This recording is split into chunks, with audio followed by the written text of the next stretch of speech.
You're listening to a Rock Candy podcast.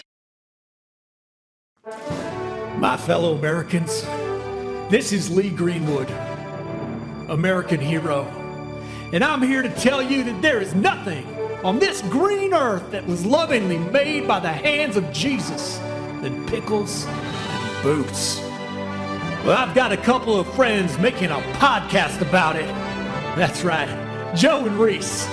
And if you're an American, you better fight for your freedom. Get down there and listen to it. The Pickle and Boot Shop. Hey everybody, it's Reese Roper, one of your hosts here at Joe and Reese's Pickle and Boot Shop, a diabolical brainwashing machine. These are our disclaimers for this week. First of all, Joe is off the wagon. At one point we say, you got a leg up on the flugelhorn, like it's a common saying. I complain a lot about getting divorced. I talk about getting subpoenaed.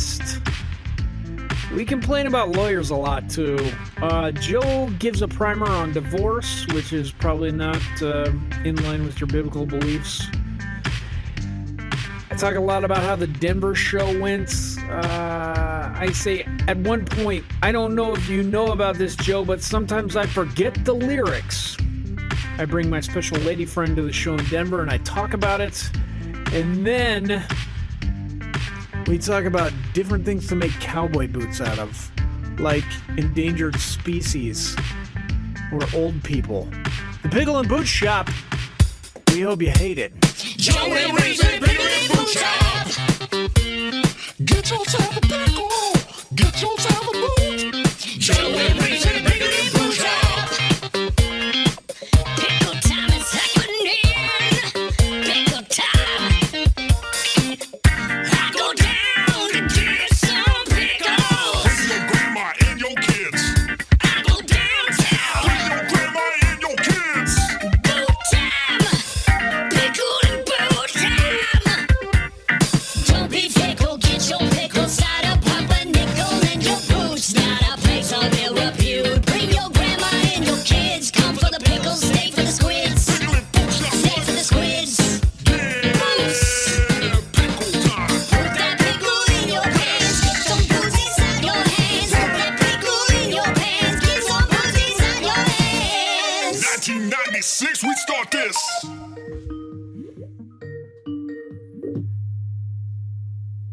Are you there? Jose, come to Florida now! Come to Florida! Can you hear me? Yeah, I hear you. Okay, good. All right, let me pull up notes.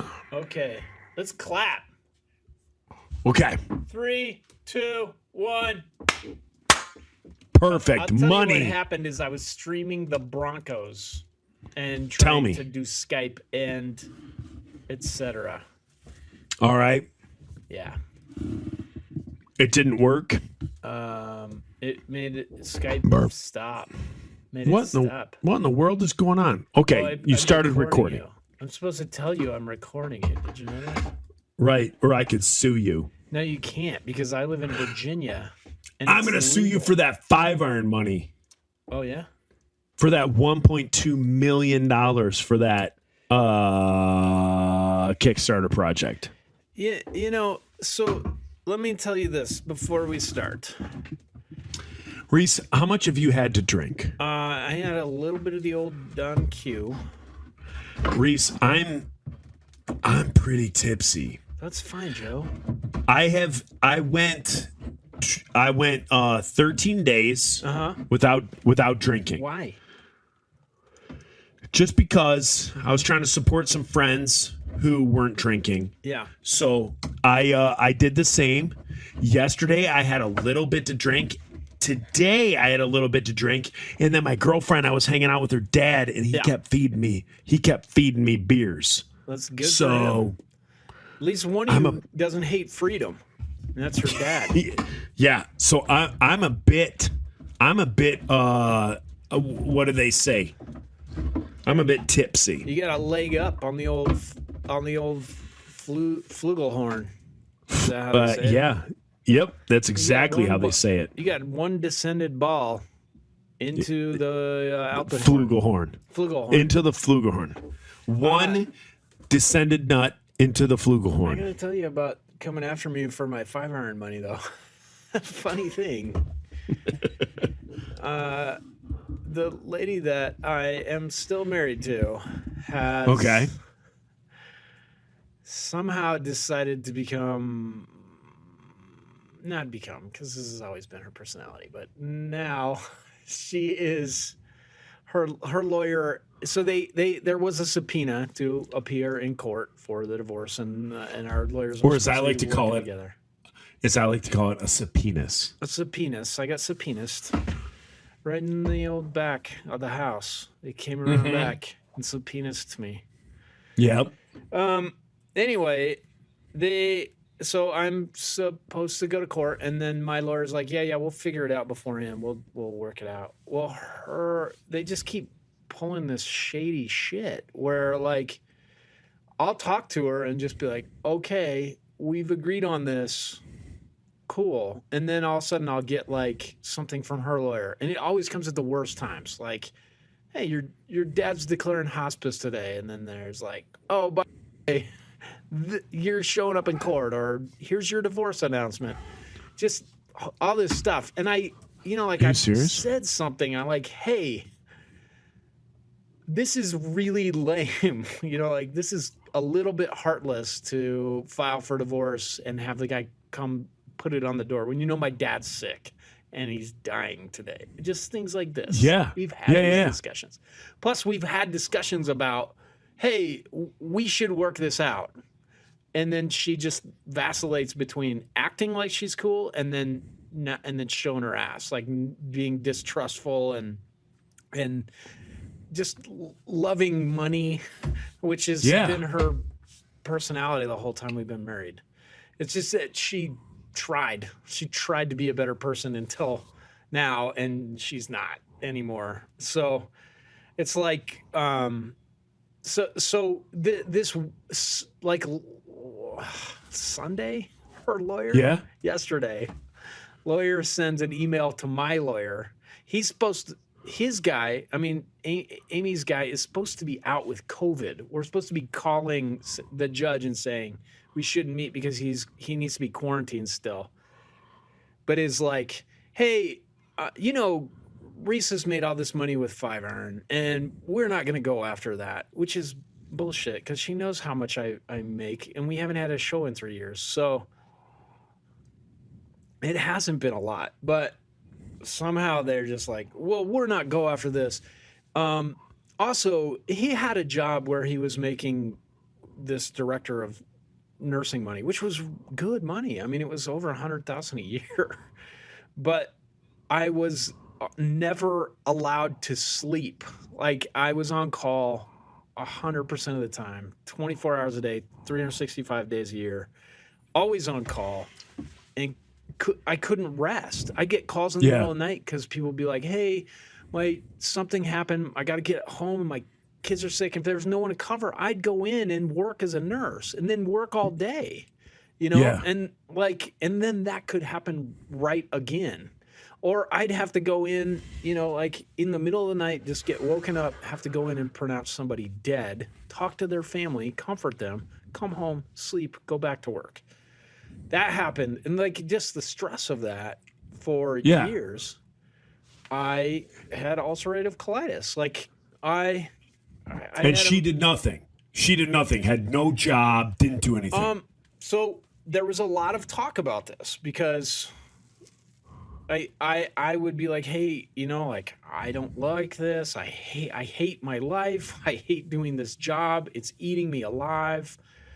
You can look at pictures of me when 5-iron went back 10 years ago. I had brown hair, and now it's completely gray just from the stress of that job. Yeah. So she did get a couple like jobby jobs, but it was more just for something for her to do. So she got a job like stocking Hallmark cards a couple days a week, and she got a job as a hostess for some restaurant downtown, just to like get out and rub elbows with people. And I'd be like, yeah, you should see if you could be a waitress. And then, she wouldn't really pursue it. here's the other thing is that she went to College of William and Mary and was summa cum laude. Like, she has a very good college degree. She could get any job. She could just go apply and get like a substitute teacher license or be a French teacher or any of these things, but she never wanted to. So it's like, this is the thing. Like, as soon as she wanted to divorce me, we had paid for her to take this course to become a mortgage broker because she was slightly interested in it. And I was like, yes, maybe this will be the thing. And then I don't have to work myself to death. And then as soon as she wanted to divorce me, she was like, yes, I'm doing this now, and did it. And then became this. But she's just like trying to hammer me for child support, which I have no problem paying child support. It's just the fairness of it. You know, like, they're trying to be like, well, we know you can make this much because you made it 2 years ago. You should pay this much then. And if you don't, we'll go after your five-iron money. Which, I don't know. They sent it to me yesterday, you know, like on Sunday while I'm getting on the plane on a Sunday. You know, like, my lawyer's not there. Right. It's just ridiculous. And so tomorrow I have court. I have divorce court. And they haven't worked it out. My lawyer's kind of a numbskull. So he's just like, yeah, we'll probably be fine. We probably won't go to court. No, you know what he'll do? Because I've told you this before. This is what lawyers do. Like, your lawyer acts like he's in your corner. Mm-hmm. Her lawyer acts like they're in her corner, but they collude together. So what your lawyer will do will be like, oh, no, we'll go to court. We'll act like this is fine. Then you'll go to court, and your lawyer will say, Your Honor, I need more time to look at this stuff. Well, he does now. Like, holy crap. Yeah. So in the real world, in your job and in my job, if we have a deadline, we have to hit that deadline. So if you have to be up all night reading through documents for your job, that's what you do. Yeah. But lawyers don't need to do that because they all collude with one another. So then you pay so what you do for your lawyer, you pay an hourly fee that they pay, and then you have a court date fee. Mm-hmm. So your court fee may be $300 a day. So $300 to $500, let's just say. So your lawyer is going to show up for $300 for tomorrow, and then your lawyer is going to say, you know what, Your Honor, I need to be able to look over this stuff. The judge is going to say, you know what, we're going to put this on. We're gonna put this on hold.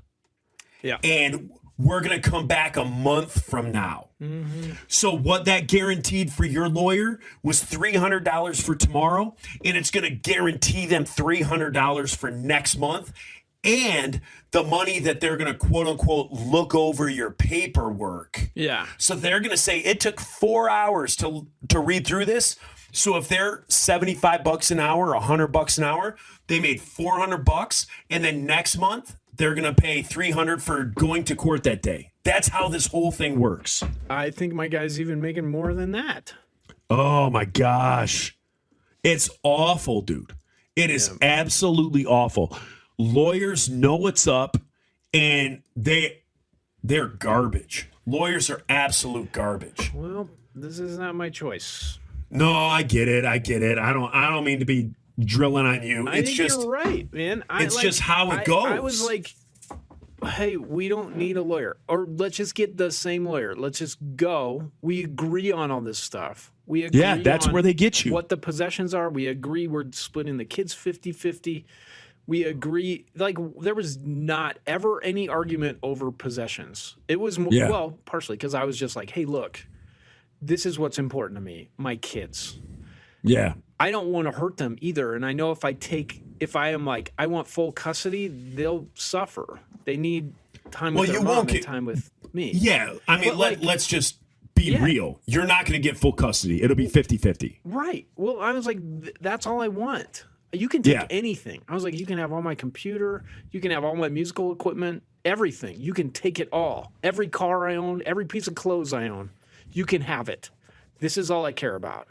And then she decided to be cool. Like she backed down, and she would be like, well, like she gave me some pans she didn't wanted.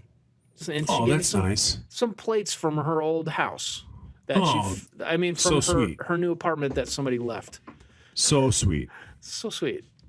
But then, we could have agreed on all this without fighting. Even the child support is just a formula. Exactly. If you don't trust me, here's my pay stubs. Here's my W-2. You can have it. Just look at it. You plug it in. And I told her that. But she didn't trust me, so she just kept on being like, no, we need a lawyer.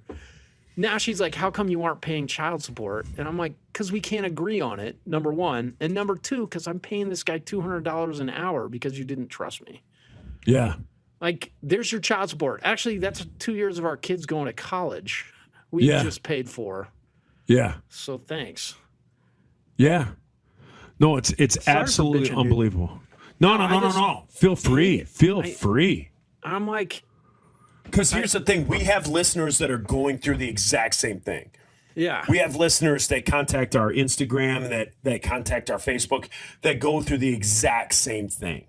They know where we are. They've listened to us talk about it, and they're in the exact same place. And so you're not just bitching.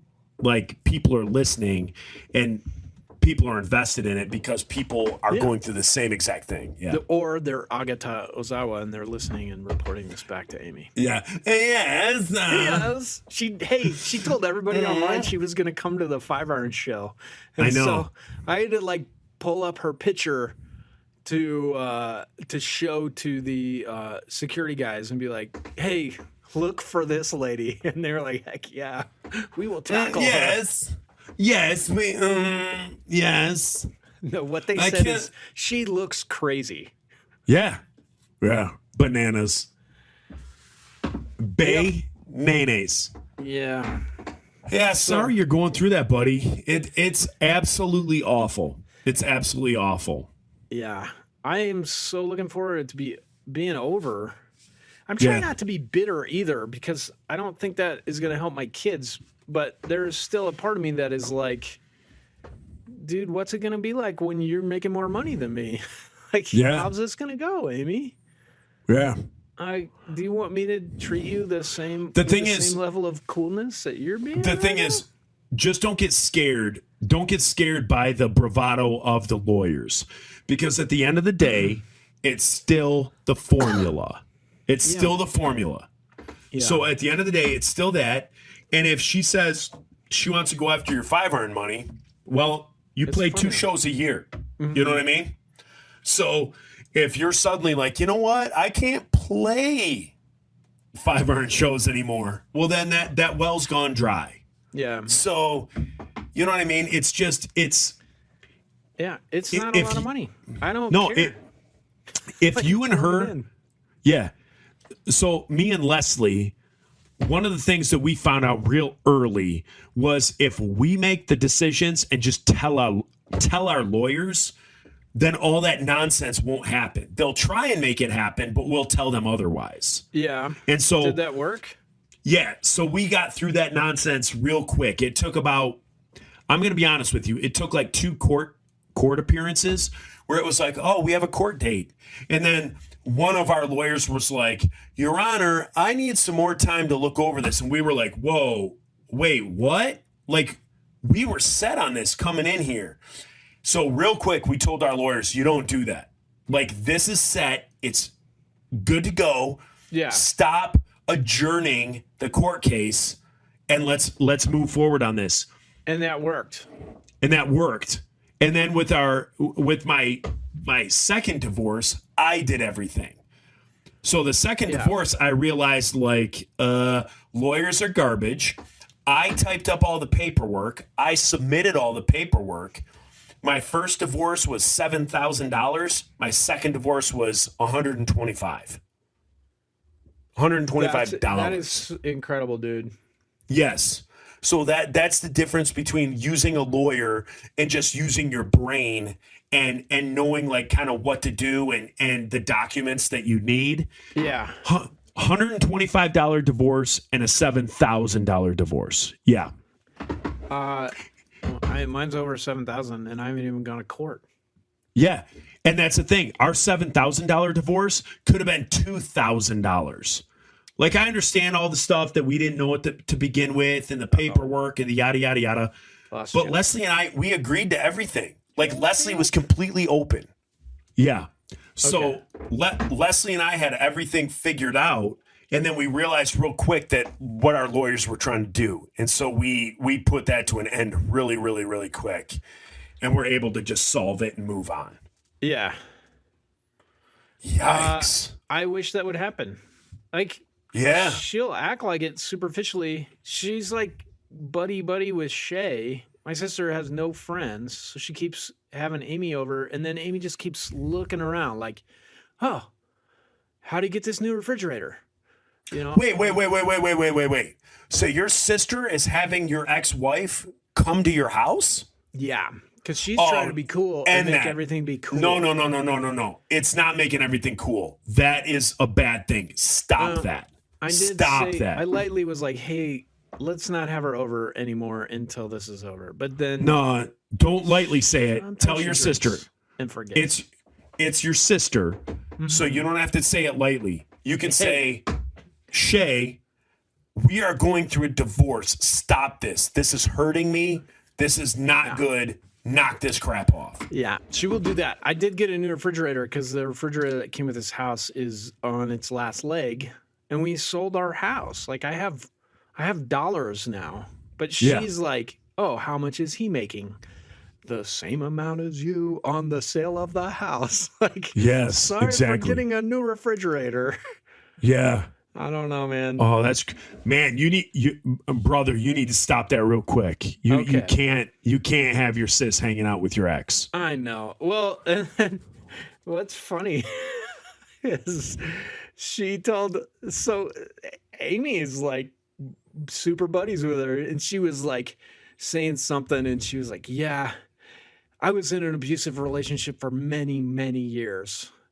And she told my sister this, and I was like, well, she's not wrong. She just forgot to say who the abuser was. What? Like, you can say you're in an abusive relationship if you're the one doing the abuse. You can still say that. So I was like, yeah, well, she's not wrong. Oh, my gosh. Oh, my gosh. And she's like, oh, my gosh. Shit to my sister. Oh, my gosh. Yeah, man. Yeah, my blood is boiling right now. My blood is boiling. Shay has like no friends here, so she'll like report Doesn't back. matter. No, it doesn't matter. For the health of everything, for your mental health, for her mental health, for Amy's mental health, you guys have to stop everything. Like, she has to stop, because even after the judgment, so let's just say the divorce goes through, everything goes through, and your sister keeps hanging out with Amy. Amy at any point could hear something and file for another, like, hearing. Yeah. Like, your sister has to stop that. Yep. Yeah. Ugh. Yowzers. Hey, let's change the subject. How did the Denver show go? We never said, ladies and gentlemen, welcome to the Pickle and Boot Shop. Ladies and gentlemen, welcome to the Pickle and Boot Shop. Reese and his failure puddle, me and Tito's and Miller Lite have taken over this podcast. I'm buzzing.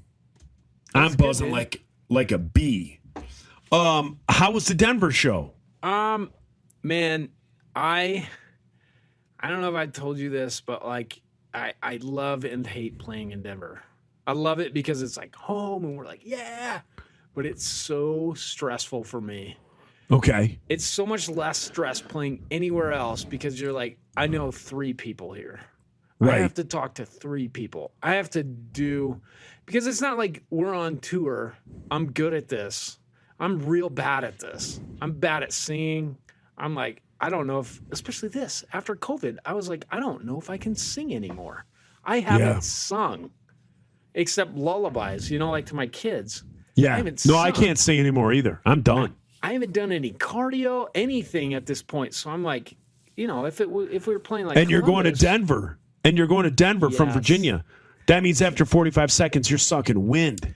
Hey, man, I found a pretty awesome thing, though. At Home Depot and Lowe's, you can buy oxygen. Oh. And you get the canister, and you're like, it feels like a joke. It feels like nothing is in here. Like, it should feel heavier. There should be liquid oxygen in here or something. It's not. It feels light. But holy jeez, dude. It was like I would huff it and not just feel like, oh, I can breathe again, but I was like, all the pain in my body is gone. Are you serious? Yes, for like 15 seconds. I was just like, I felt euphoric. Oh, wow. That's insane. I need to get one of those just to with me because I'm like, I'm gonna keep huffing this until it's gone. Like, heck yeah! When I'm hungover, I'm gonna do this. Heck yeah! Yeah, man. You just convinced me to do it. Do it. It's like $16 a canister. Just see what it feels like. But yeah, Andy was like, "Hey, I'm getting this. I'm not gonna suck wind at this show." And he lives there, like he was like, yeah. But he got them for he and I, and man, it was a game changer. That was awesome. Really? So it really, really worked. Yeah. But like, I hadn't done, any sort of cardio. Like I jump really high. I was like, I don't think I can do that anymore. Well, you jump. Everything hurts. I jump real high. I used to be able to jump as high as my shoulders, like 5 feet straight up. Vertical. Can you dunk a basketball? I used to be able to grab onto the rim, like Can you dunk a basketball? No, definitely not now. Exactly. You ain't jumping, buddy. But I don't want to knock you down a few pegs. You ain't shit, Reese Roper. Yeah, I don't want to knock you down. So keep going. Keep going. That's the thing. That was just some schoolyard ribbing. Thank you, sir. Yeah. When we play Denver, it's just a lot of stress because not just at the show do you have to, it tears at you because there's people you really want to see, people you love, and this may be the only time I get to see them in like the next 2 years. So I'm like, dude, I got to hang out with these people. Yeah. But then there's 1,000 other people that are just like, dude, you have a show? And they want to hang out and they want to do all kinds of things with you, and you just can't. When you're in the other cities, and that was me and Heidi. Run into this guy, you're like, yeah, this is cool. Because I have 3 people I know here, and I already hung out with them, and it's fun. Yeah. That was me and Heidi. Heidi and I were going to fly out for the weekend, and I'm thinking, like, we're going to be 2 of 90 that are asking to be on the guest list. And even if we, not a big deal, paid for the tickets, paid for flights to get out there, actually paid for the show, we would just be 2 people of 90 that were vying for your time. Yeah. So we were like, let's not do it. And then you and Leonore kind of convinced me to either think about doing Furnace Fest, because how many people you're going to know in Alabama, or not many. Exactly. Or wait till you play somewhere else, and then we might go somewhere else to see you. Yeah, I hope we book more shows. I think this was kind of just testing the waters. So the capacity of the Gothic it's like 1,100, and we did like 6,500, which it looks full at over 500, so that was cool. Wait. The capacity is 1,100, and you did 6,500? Sorry, 650. Oh, I was like, holy crap. It's the Don Q, Joe. It's tough. Yeah, no. Show math. That's called show math. We got show math. Hey, guys. Yeah. Hey. So it was one. We tried to play a set. We didn't try. We did do it. Where we had 4 new songs and all the old songs. And so I don't know if you know this about me, Joe, but sometimes I forget the lyrics. Occasionally you do, yes. So like for me, it's if anything interrupts. So I have to get in this zone where I know the lyrics enough that I can think about them like with the side of my mind. And do something like I'm trying to entertain people. I'm thinking about I'm dancing and stuff, but in the side of my mind, like this is me with ADD. Like I figured out in college and high school that if I sketched while I was listening to the lecture, I had my regular notebook and then a sketch pad next to it, and I would draw, and then my mind wouldn't wander. I'm the same exact way. That's funny that you say that. I did the same thing, Reese. Draw comics. And then anytime they said something serious or important, I would hear it. I would hear the whole thing and write it down. But the part of my mind that wanders, that is always thinking about like, man, I wish I could fly, or what would happen if you fell out that window, or boobs. You know, that whole part was sketching. Butts. I was like butts and thongs. Right. So the part that is sketching is the part that's doing stage presence for me when I'm playing shows, and the other part is focusing on, or the other way around, the butts and thongs. I mean lyrics. Yes. But like, so for me to do the lyrics, there has to be like, they have to be in there like a little bit, you know, at least to like just kind of click into that kind of muscle memory. Yeah. And then it can't just, I can't just pick it up in the middle, because it has to start at the beginning of like, this is verse 1, this is verse 2. And I always like, if I get thrown by anything, I'll start on the wrong verse, or if something happens in the middle, I'll just be like, I can't go again until the bridge. Like I don't know how to pick up in the middle.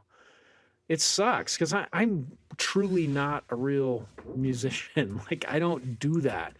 And if I think, like if I'm just sitting there thinking about the lyrics, I'll mess up, because I can't, like I'll be like, this is the line, focus on that, but then I don't remember the next one. Yeah. The other thing is reading it. Like people have done like cue cards for me. If I'm doing that, I can't switch from that to anything else. So I have to just look at that and read. And if I go off, then I'm done with the song. Like a teleprompter. So I worked really hard, like trying to memorize the songs and get ready and see if my voice would come back. Like I couldn't sing high. I was really worried. So I was doing scales and stuff and practicing in the car, practicing in the drive, practicing on the way to work, to and from work. You know, like this is normally how I practice. Came down here in the basement for about 3 nights and ran through the whole set. And I was like, man, this is not going to go well. And then we get to Denver and I'm like, I've got it. You know what I'm just going to do is put the words on my iPad, and there's like a teleprompter software thing. Oh, really? I figured out that you could use a PlayStation controller to control it because it uses Bluetooth. And oh, really?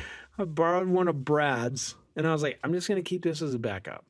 I'm going to have it on this teleprompter app on the monitor so that I can scroll through these songs I'm having trouble with. And it kind of was a game changer. Really? Yeah. I mean, like, it was there. It was like karaoke. Kind of was, but it was like, because I wear those fake glasses, I could look like I was looking at the crowd, and I was looking down at this thing. I don't know if they could tell. I'm sure they could tell. Also, we talked about it a lot, too. I mean, like, I think what I was trying to do is just look at the whole verse, like when there was a break, and then do it from memory. And then if I felt like I was going to lose it, just go back and read the teleprompter. Yeah. Everybody saw me with this PlayStation controller, and it looked like I was playing games. That's awesome, though. But so there was a couple very rough spots, especially on songs that I got cocky about. I was just like Into Your Veins, you know, it's off our last album, off of Engine of a Million Plots. And I was like, yeah, I got this. And then it started, and I was just like, no, I don't got this. But like Scott and Dennis know it enough like they know I'm this way. So if I look at them, they'll start mouthing the words. Yeah. That happens. Why don't they just sing it? Because it's a live show. Who cares? Why don't they just kick me out of the band and they can Well, sing? well, like, why? You know what I mean? Like, it's a live show. Who is in the crowd? Like, oh my gosh, Scott and Scott and Dennis are singing. They don't do that on the album. Nobody's thinking that. They're not. So like, yeah. So like, why don't they just keep singing and then you just jump right in? I wish they would just sing. Like that would be my goal. Is like they would just sing and then. Don't you guys play to a click track? Home. Yeah. Well, why don't you put a click track and a vocal track in it? No, it's too much. And we did talk about. So here's the thing: we did talk about putting like a vocal track, like tapioca pudding. We talked about tapioca pudding. We talked about butterscotch pudding. We talked about putting a vocal track so I could hear it. I once ate 23 butterscotch pudding cups. Joe. To make kids like me. And they didn't like me because I did that. And B, I got sick. Joe, I like you. I like so you go more on. because of that. So go on. No, I like that. No, we talked about putting the Pudding? You mean butterscotch? You know the Jello and the pudding. the Jello pudding pops. Pudding pops Theo.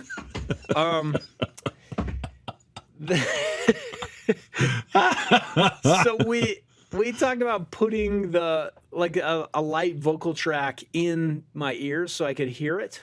Yeah. But when I hear that, I tend to start singing a harmony. Okay. So it doesn't work. Or I'll sing really quiet. I don't sing correctly. So I got to get over this. What if you put the harmony as the vocal? And then you sing the melody. Maybe. Yeah. We're solving problems here. Solving problems. I hope you guys are listening. Sonny and Micah are patronizers. Oh, boy. I hope you guys are. Money well spent. Oh, what a waste. It's because I can't figure out Patreon to give them back their money. So, what? Any other stories? Now, you brought a lady friend, did you? I did bring my special lady friend. How did she? And was that her first time in Denver? No. She went to school at the University of Colorado. Oh, so that did was you? Part of it. She was like, "Man, I want to go back out there," and I was like, "Well, the tickets are cheap. Why don't you come with me?" So how'd that go? It was awesome. Yeah, it was so cool. Did you the two of you try and eat a big old pizza and drink Ipecac to eat it? We did. Yes, we did. No, I had to teach her. I had to show her all the good places to eat, though, which were mostly Mexican restaurants. And man, down at Colfax and Broadway. Yeah, I did explain. I couldn't remember the horn line there. We saw the 15 bus going, and I was like, "Hey, one time I wrote a song about that." She was like, "Geez, you're so cool." Now, what did she think? What did she think about you? And be honest, man. You're just talking to me. What did she think? What did she think about you and the whole 5-iron thing? Man, I was super stressed, and mostly just because here's the thing. Most people let's get cocky about this. Most people, their husbands or their boyfriends are in a local band, and they play a bar on Friday night, and people are 100%. Let's say 100% of people, husbands and boyfriends. Yep. Playing a bar, playing a band. They play a bar on like a Friday night or a Saturday night. And it's just the people who are coming to the bar that hear them. Maybe they have a couple of fans, but then you take people who actually impacted the history of music, i.e. 5-Iron Frenzy. Not 5-Iron Frenzy. And you guys, like, you play, and that's quite different. Like, when you can pull up and say, we played Warped Tour, we played Ska Against Racism, we were on the cover of Seven Ball magazine. That's history. That's the history of music. We were on the cover of Campus Life magazine. We did this, we did that. We played Ska Mania, dang it. What is somebody like that? Is she like, oh my gosh, I had no idea? Or did she have an idea? Nah, no. I tried to prep her. I was like, there's gonna be a lot of nerdy guys at our show. No, she likes music. Like, she has really good taste. And I was worried about that. I was like, she has not, because I've kind of warned her. I'm like, don't listen to Five Iron Frenzy. Yeah. My girlfriend does not listen to the Insiders. Mm-hmm. She isn't a big ska fan. She isn't a ska fan. She loves country music. The older, the better. Mm-hmm. So Heidi loves old school country music. The other thing is, she's 11 years younger than me. So when we were rocking out in 1998, she was 9 years old. Perfect. So she knows nothing about the ska scene, Mighty Mighty Boss Tones, Real Big Fish. She knows nothing about any of that. She just knows Johnny Cash, Hank Williams. You know, like, that's what she loves. She loves all that old school country. So she has no clue about what we did. Dude, that's still good taste. I find girls that are into ska, especially Five Iron, highly suspect. Like, are you an alien? Do you have tubes coming out of the back of your head? How does this work? So I was worried, but I kind of prepped her about it, and she handled it super well. Like, she handled me being anxious and all this stuff. And then when we played, she was just like, she's never been backstage really, so she was like, I stood on the stage for a little bit, and then I went out there, then I went by the soundboard, and I did this, and I did this, and it was fun. Like, she had a lot of fun. She was like, your fans really like your guys. See, that's awesome. Weird. Yeah. That's awesome. Yeah. Because that's the way it should be.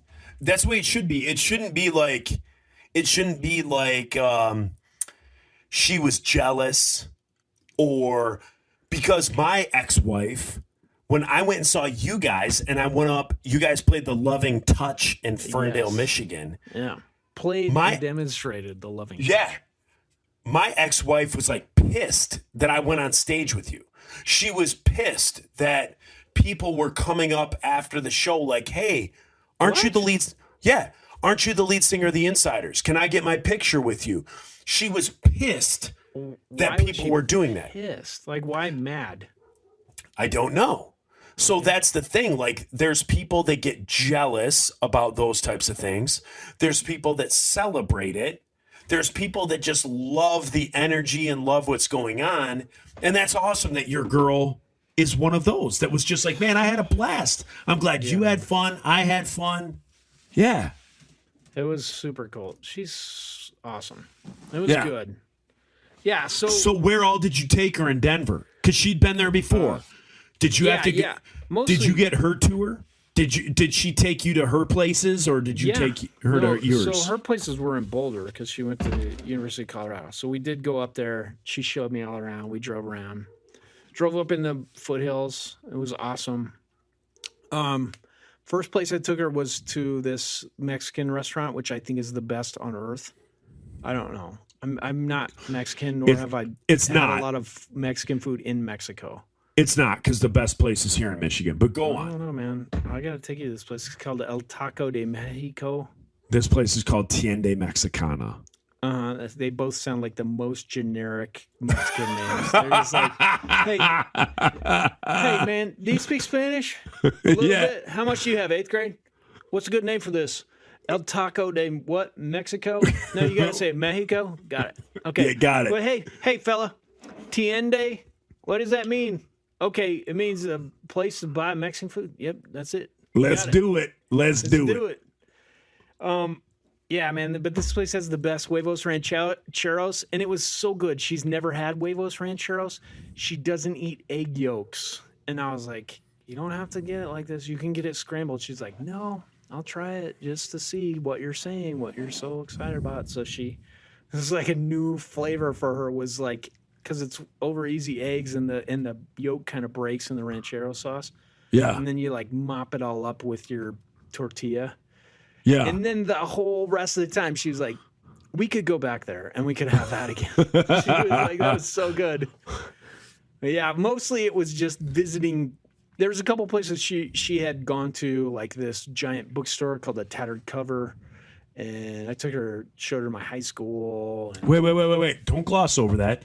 So is the bookstore like a college bookstore, or is it like a real bookstore? Real bookstore, and it's enormous. Except they closed the main one. It was in Cherry Creek, which is now like the Beverly Hills of Colorado. And so there's two. There's one downtown, and there's one across the street from where I went to high school now. I'm looking for a first print, first edition hardcover of The Perfect Storm. Okay. That's what I'm. Tattered Cover. I'll bet they can find that for you. Yeah, I'll have to check them out online and see what they got. Yeah, and then next door there's a record store called Twist and Shout, and they have just tons of like new records and old records, and it's freaking awesome. Oh, nice. We went there. And that was on her tour or your tour? My tour. Okay. But it was like stuff she loves. Records. Okay. She loves records. She has a record collection. She's cool. So cool. She's cool. Yeah. Oh, that's awesome, man. Yeah, man.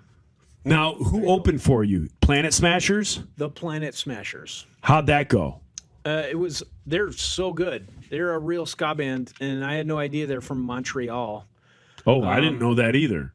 We played with them like a ton on the Warped Tour. We'd be like, it was supposed to be random, but it never really was.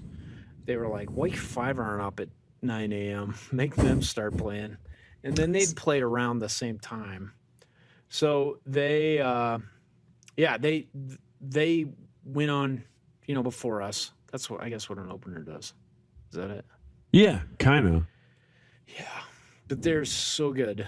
And like really good ska, really good, just good musicians. I couldn't watch all their set. I could only watch like 3 songs, and then I had to go get my special outfit on. Oh, what was this? Well, Kara helped me pick it out. Oh, I'm sure she did. We went to this on my tour. So a thong, costume shop, neon yellow thong. Right? Have you seen Borat? Well, nipple clamps. I added that. That was my own idea. A C ring. I don't know what that is. Well, think about it for a sec. It's like a ring. Yeah, like The Hobbit. C in it. Okay. Like The Hobbit. It was you had like to that. you had to throw it into a volcano. No, I found in the Wizard's Chest, which is this cool place that has like games and magic tricks and then costumes all year round. It was called 70s Rocker Guy or something like that. And basically it was Hank Williams Jr. So it was like the beard and mustache and Hank Williams Jr. like circa 1975 hair. And I found this leather vest and these cool like yellow tinted like aviators. They look like kind of like Walter from the Big Lebowski. Yeah. Yeah, and I did that. So that's what you came out on stage with? Yeah, I actually had to draw extra chest hair. Oh, I don't know why you wouldn't. Yeah.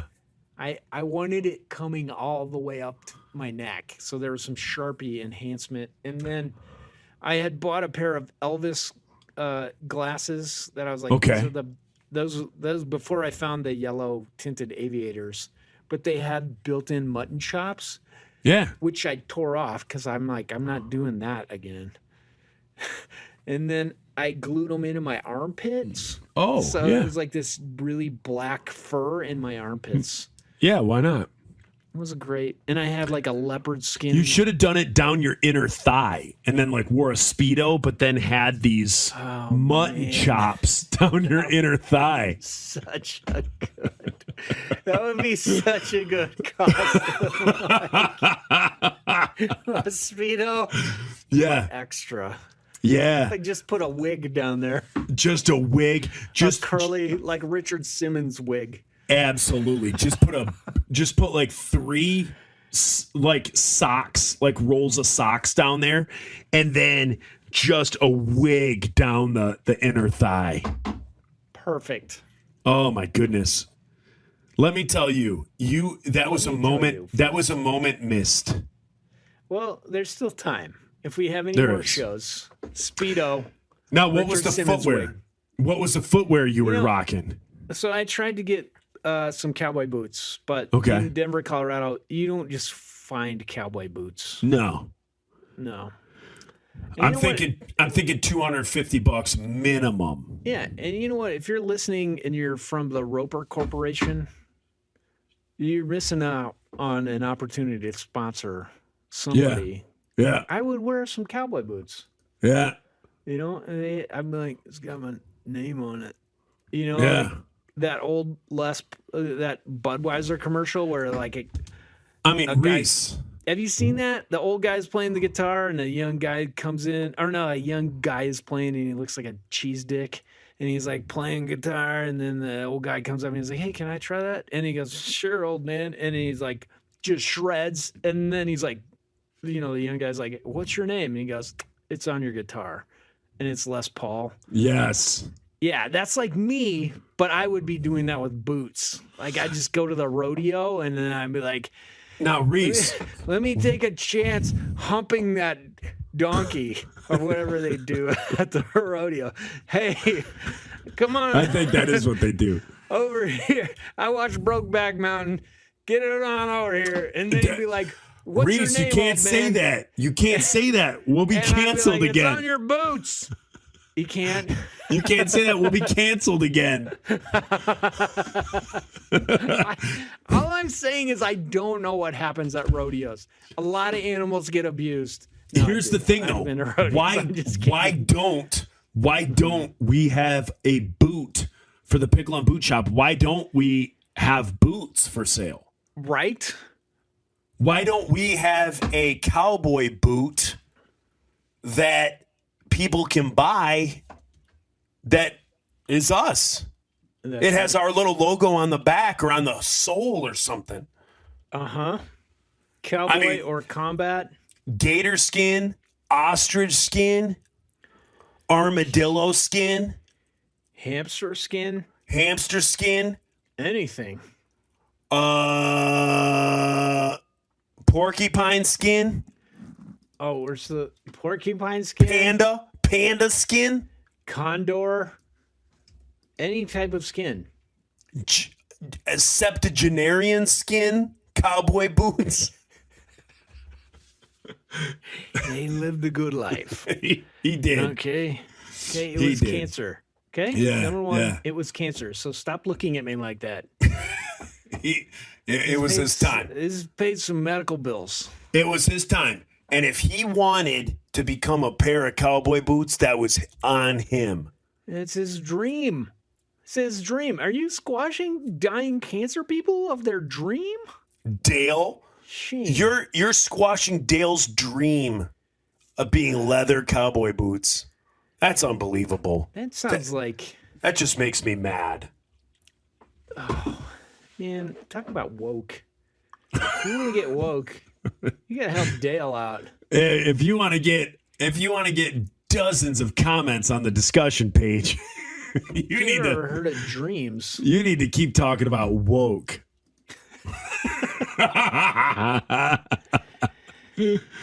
Yeah. Oh, Yeah.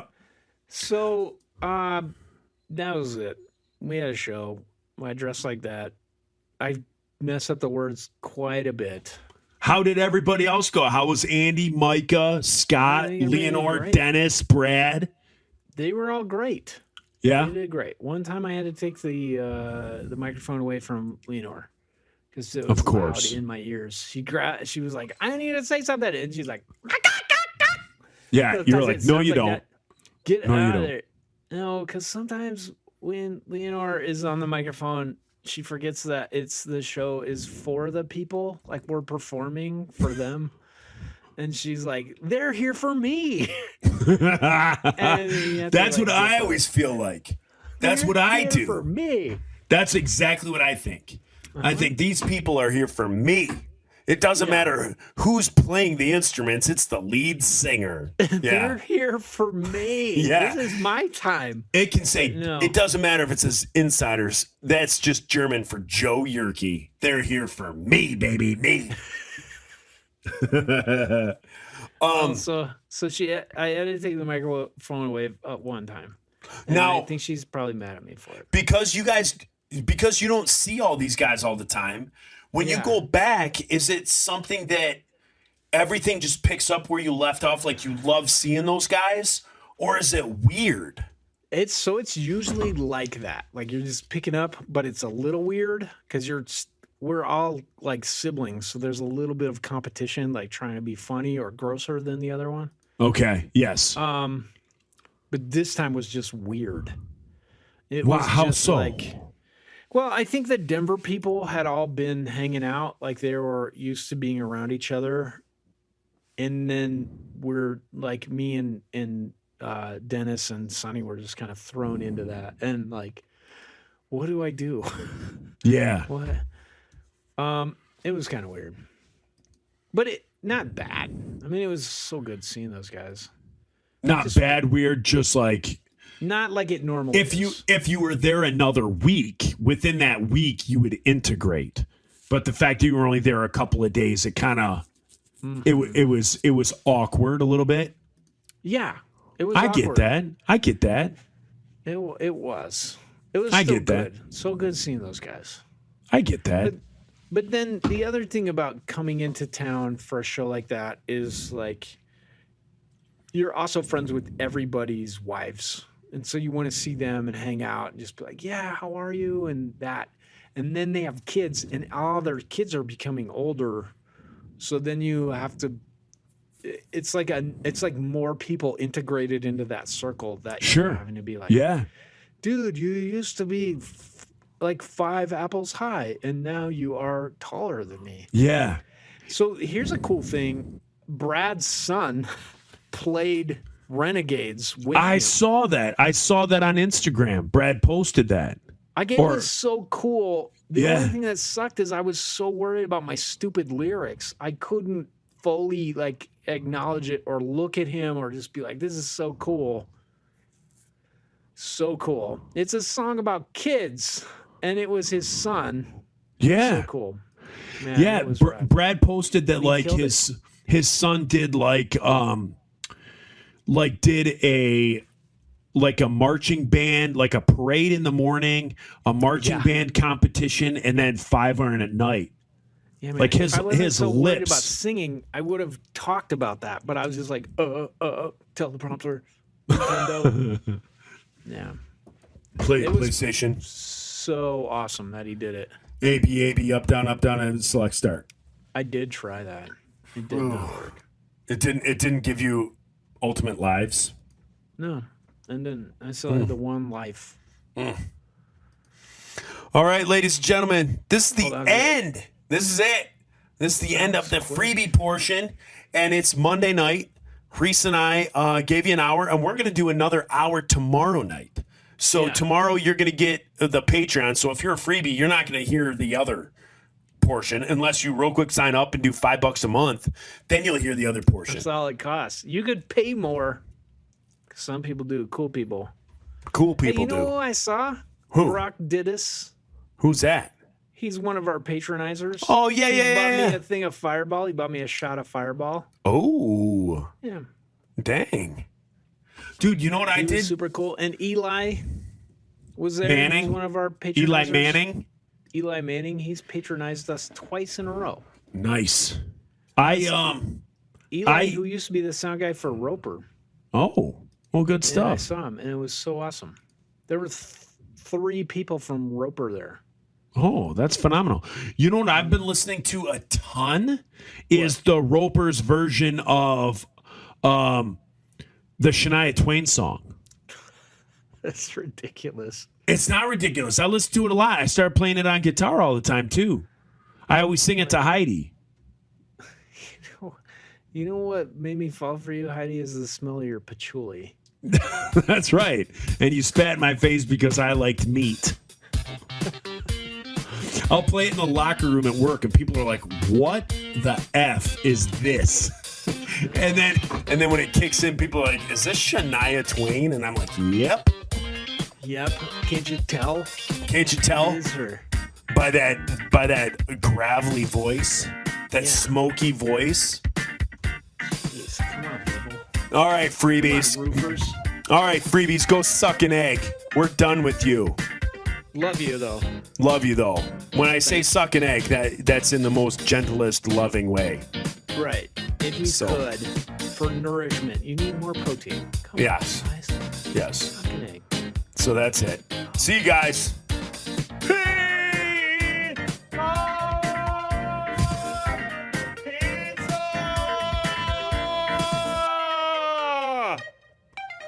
See ya. Bye. For more shows like this one, visit rockcandyrecordings.com. Come to Florida now! Do it! Do it or die! Do it or die!